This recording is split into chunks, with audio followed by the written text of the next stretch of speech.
नमस्कार, मैं आभा शर्मा जवास प्रभु की इच्छा से आपके सम्मुख ब्रह्म पुराण का संक्षिप्त रूप लेकर उपस्थित हुई हूँ। 18 पुराणों में से यह प्रथम महापुराण कहा गया है।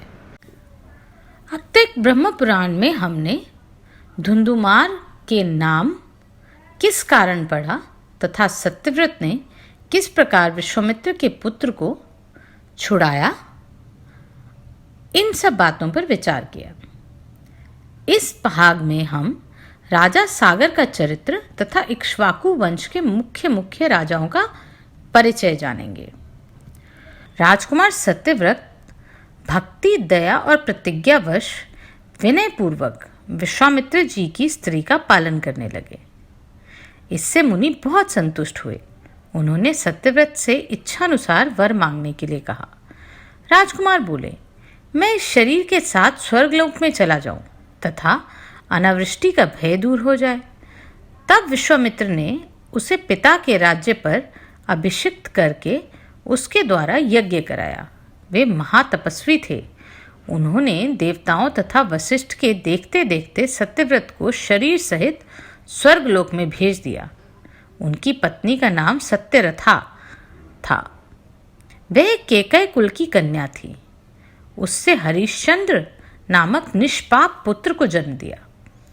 राजसूय यज्ञ का अनुष्ठान करके वे सम्राट कहलाए। हरिश्चंद्र के पुत्र का नाम रोहित था। रोहित के हरित और हरित के पुत्र चयंचु हुए। चयंचु के पुत्र का नाम विजय था। वे संपूर्ण पृथ्वी पर विजय प्राप्त करने के कारण विजय कहलाए। विजय के पुत्र राजा रुरुक हुए, जो धर्म और अर्थ के ज्ञाता थे। रुरुक के वृक, वृक के बाहु और बाहु के सगर हुए। वे गर अर्थात विष के साथ प्रकट हुए थे, इसलिए उनका नाम सगर हुआ। उन्होंने भृगुवंशी और मुनि से आग्नेय अस्त्र प्राप्त कर तालजंघ्य और हैय नामक क्षत्रियों को युद्ध में हराया और समूची पृथ्वी पर विजय प्राप्त की। फिर शक, पहलव तथा पारदों के धर्म का निराकरण किया। मुनियों ने कहा, सगर की उत्पत्ति गर के साथ कैसे हुई? उन्होंने क्रोध में आकर शक आदि महातेजस्वी क्षत्रियों के कुलोचित धर्मों का निराकरण क्यों किया? यह सब विस्तार पूर्वक सुनाइए। लोहर्षण जी ने कहा, राजा बाहु व्यसनी थे, अतः पहले हैय नामक क्षत्रियों ने तालजंघों और शकों को सहजता से उनका राज्य छीन लिया। यवन, पारद, कंबोज तथा पहलव नाम के गणों ने भी हैयों के लिए पराक्रम दिखाया। राज्य छिन जाने पर राजा बाहु दुखी हो पत्नी के साथ वन में चले गए। वहीं उन्होंने अपने प्राण त्याग दिए। बाहु की पत्नी यादवी गर्भवती थी।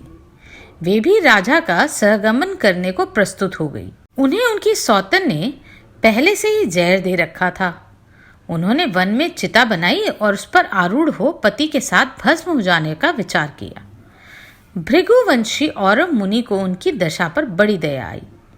उन्होंने रानी को चिता में जलने से रोक दिया। उन्हीं के आश्रम में वह गर्भ जहर के साथ ही प्रकट हुआ।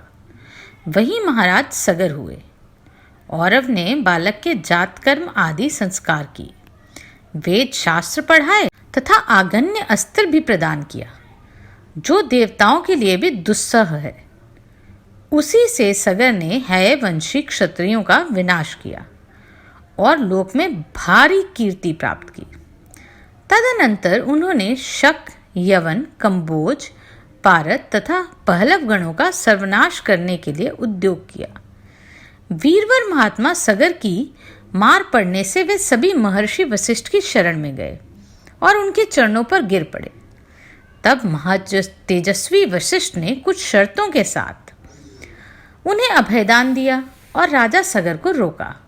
सगर ने अपनी प्रतिज्ञा तथा गुरु के वचन का विचार करके केवल उनके धर्म का निराकरण किया और उनके वेश बदल दिए।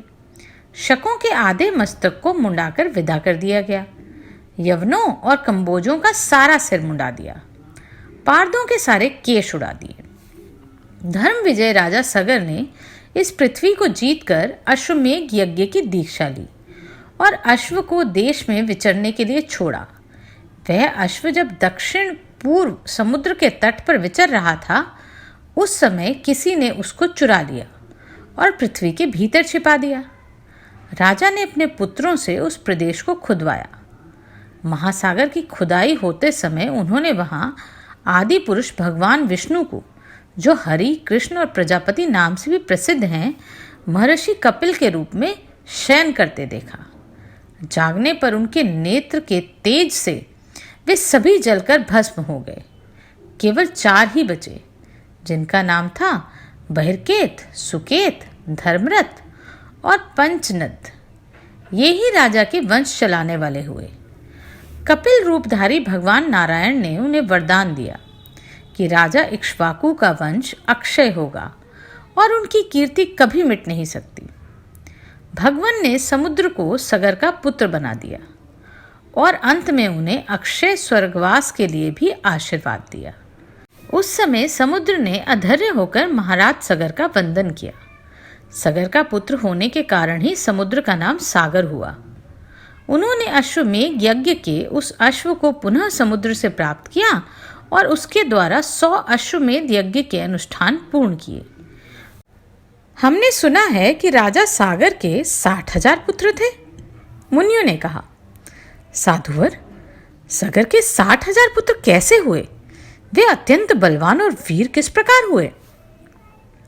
लोमहर्षण जी ने कहा, सागर की 2 पत्नियां थीं, जो तपस्या करके अपने पाप दग्ध कर चुकी थी।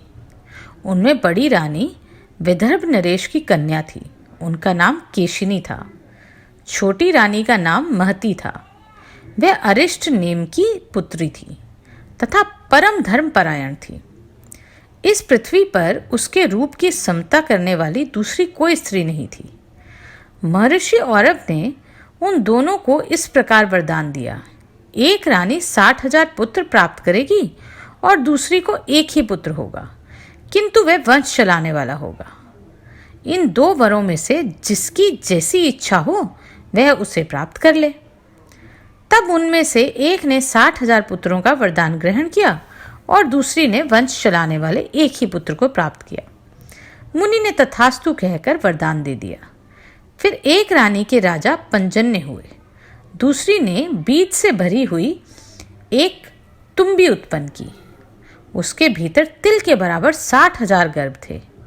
वे समयानुसार सुखपूर्वक बढ़ने लगे। राजा ने उन सभी गर्भों को घी से भरे हुए घड़ों में रखवा दिया और उनका पोषण करने के लिए प्रत्येक के पीछे एक एक धाय नियुक्त कर दी। तत्पश्चात क्रमशः 10 महीनों में सगर की प्रसन्नता बढ़ाने वाले वे सभी कुमार उठ खड़े हुए। पंजन्य ही राजा बनाए गए। पंजन्य के पुत्र अंशुमान हुए, जो बड़े पराक्रमी थे। उनके पुत्र दिलीप हुए, जो खटवांग के नाम से भी प्रसिद्ध हुए, जिन्होंने स्वर्ग से यहाँ आकर 2 घड़ी के ही जीवन में अपनी बुद्धि तथा सत्य के प्रभाव से परमार्थ साधन के द्वारा तीनों लोक जीत लिए।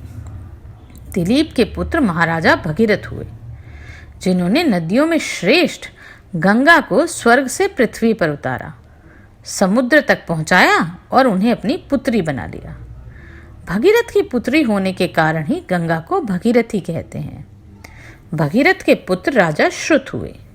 श्रुत के पुत्र नाभाग हुए, जो बड़े धर्मात्मा थे।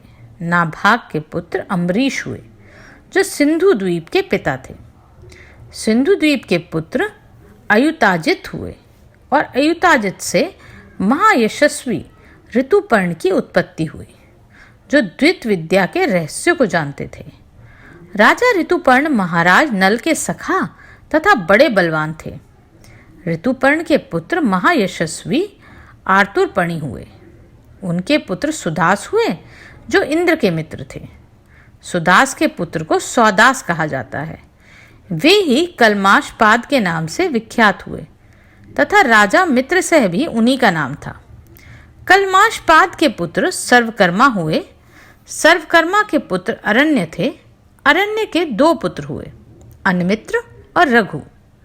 अन्मित्र के पुत्र राजा दुलीदुह थे। उनके पुत्र का नाम दिलीप हुआ, जो भगवान श्री राम के पिता प्रपितामह थे। दिलीप के पुत्र महाबाहु रघु हुए, जो अयोध्या के महाबली सम्राट थे।